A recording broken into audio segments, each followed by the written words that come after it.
कभी सोचा है कि अकेले बच्चे को पालना मतलब सिंगल पेरेंटिंग अगर कोई बोझ ना हो बल्कि एक सुपर पावर हो तो?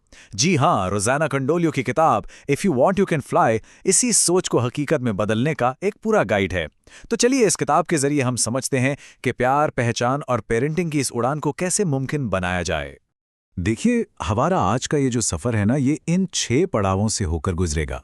हम अपनी रोजमर्रा की जिंदगी में छिपी हुई वीरता को पहचानेंगे, फिर अपनी खोई हुई पहचान को वापस ढूंढेंगे, बिना किसी शर्त के प्यार करना सीखेंगे और बच्चों की परवरिश में परफेक्शन को नहीं बल्कि अपनी मौजूदगी को अपनाएंगे। इसके बाद जिंदगी बदलने वाले कुछ प्रैक्टिकल टूल्स पर भी नजर डालेंगे और आखिर में एक बहुत जरूरी सवाल के साथ इस सफर को पूरा करेंगे। तो सबसे पहले बात करते हैं उस वीरता की जो हम हर रोज दिखाते हैं, लेकिन अक्सर उसे कोई नोटिस ही नहीं करता, हम खुद भी नहीं।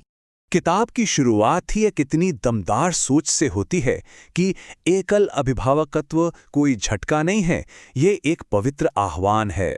ये सिर्फ कुछ शब्द नहीं है, ये नजरिए में एक पूरा का पूरा 180 डिग्री का बदलाव है।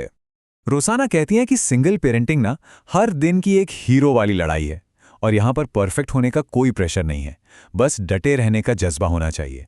वो टूटे हुए परिवार की इस पूरी कहानी को बदलकर उसे बहादुर परिवार का नाम देती हैं, एक ऐसा परिवार जिसे कोई ढांचा नहीं बल्कि प्यार मजबूत बनाता है। तो चलिए एक पल के लिए ठहरकर सोचते हैं, इस हफ्ते आपने ऐसा कौन सा काम किया जो शायद किसी ने नहीं देखा लेकिन वो आपकी एक छोटी सी जीत थी। किताब में ना एक बहुत बेहतरीन एक्सरसाइज है कि हर रात सोने से पहले एक हीरो लॉग लिखिए, बस एक लाइन, एक जीत जो आपको याद दिलाए कि आप वाकई में कमाल का काम कर रहे हैं। अच्छा, जब हम अपनी रोज की इस वीरता को पहचान लेते हैं तो अगला कदम आता है अपनी खुद की पहचान को फिर से पाने का, और यही है हमारी आंतरिक उड़ान। और जानते हैं, ये उड़ान शुरू होती है इस एक एहसास के साथ, उड़ने से पहले आपको अपने पंखों को याद रखना होगा। सच कहूं तो ये चैप्टर खुद को फिर से तलाशने जैसा है।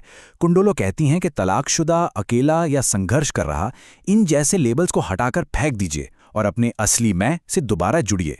विजुअलाइजेशन, मिरर वर्क और जर्नलिंग जैसी तकनीकों के जरिए अपनी आवाज, अपने सपने और अपनी पहचान को फिर से जगाने की बात की गई है। और इस सफर का जो सबसे अहम मंत्र है ना, वो इस एक लाइन में छिपा है, आप वो नहीं हैं जो आपके साथ हुआ, आप वो हैं जो आप बनना चाहते हैं। इस बात को जरा महसूस करके देखिए। इसके लिए किताब में एक बड़ी दिलचस्प एक्सरसाइज है, अपना सेल्फ रीडिस्कवरी मैप बनाइए। मतलब एक कागज के बीच में अपना नाम लिखिए और उसके चारों ओर अपनी वो 5 खूबियां लिखिए जो जिंदगी की इन उलझनों से पहले आप में थीं। अब सवाल यह है, इस हफ्ते आप अपनी किस खूबी को जीने वाले हैं? ठीक है, तो जब आप खुद को दोबारा पा लेते हैं तो आप प्यार के लिए तैयार होते हैं। लेकिन सवाल यह है कि कैसा प्यार? ऐसा प्यार जिसके लिए कोई माफी ना मांगनी पड़े। यहाँ का जो सेंट्रल आइडिया है वो बहुत गहरा है। प्यार पाने के लिए आपको ठीक होने की आवश्यकता नहीं है, आपको देखा जाना चाहिए। मतलब बात मरम्मत की नहीं है, बात है स्वीकार किए जाने की। पता है, ये सेक्शन इमोशनल मैच्योरिटी पर एक मास्टर क्लास जैसा है। कोंडोलो इस मिथक को तोड़ती हैं कि प्यार में पड़ने से पहले आपका पूरी तरह से हील्ड होना जरूरी है। वो ऑनलाइन डेटिंग से लेके इमोशनल बाउंड्रीज तक बहुत प्रैक्टिकल सलाह देती हैं।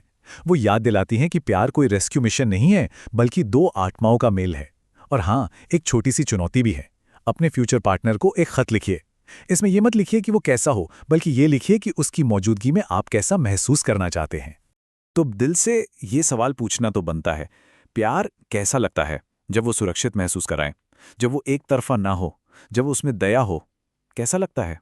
खुद से और दूसरों से प्यार करने के बाद कहानी का सबसे अहम हिस्सा आता है बच्चों की परवरिश। और यहां भी मंत्र वही है, परफेक्शन नहीं, प्रेजेंस। क्योंकि देखिए, सच्चाई तो यही है कि बच्चों को एक आदर्श माता पिता की नहीं बल्कि एक वर्तमान माता पिता की आवश्यकता होती है। आपका बस वहां होना ही काफी है। कोंडोलो का पेरेंटिंग का जो तरीका है वो माइंडफुलनेस पर आधारित है। वो रूटीन से ज्यादा रस्मों पर और कंट्रोल से ज्यादा कनेक्शन पर जोर देती है। जैसे कि एक बहुत ही प्यारा सा फैमिली एक्सरसाइज है, डिनर के समय एक ग्रैटिट्यूड सर्कल बनाइए जहां हर कोई बताए कि आज के दिन में क्या अच्छा हुआ और एक दूसरे में उन्हें क्या पसंद आया। और ये हमें इस एक बहुत अहम सवाल पर लाकर खड़ा कर देता है, आप अपनी पेरेंटिंग के जरिए अपने बच्चे को प्यार की कौन सी विरासत सौंपना चाहते हैं? ओके, तो इन सभी विचारों को असल जिंदगी में उतारने के लिए अब आते हैं कुछ प्रैक्टिकल टूल्स पर, यानी हमारी लाइफ कोचिंग टूलकिट पर।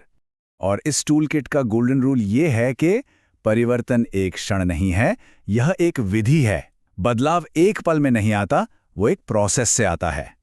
किताब के आखिर में माई लाइफ कोचिंग वर्कबुक दी गई है, जो 6 हिस्सों में जिंदगी को ट्रैक पर लाने का एक फ्रेमवर्क है।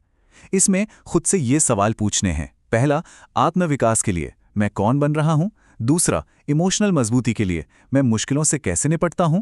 तीसरा, रिश्तों की तैयारी के लिए मेरी हदें और उसूल क्या हैं? चौथा, माइंडफुल पेरेंटिंग के लिए मैं बच्चों के साथ पूरी तरह मौजूद कैसे रहूं? पांचवा, टाइम मैनेजमेंट के लिए मेरी एनर्जी कहाँ लगनी चाहिए? और छठा, भविष्य की सोच के लिए मेरी जिंदगी का अगला चैप्टर कैसा होगा?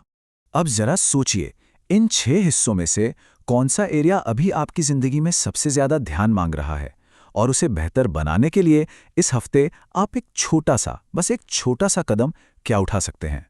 और इन सभी बातों को समेटते हुए हम पहुंचते हैं इस किताब के सार पर, इसके सबसे जरूरी और अंतिम विचार पर, कि आप उड़ने के लिए बने थे।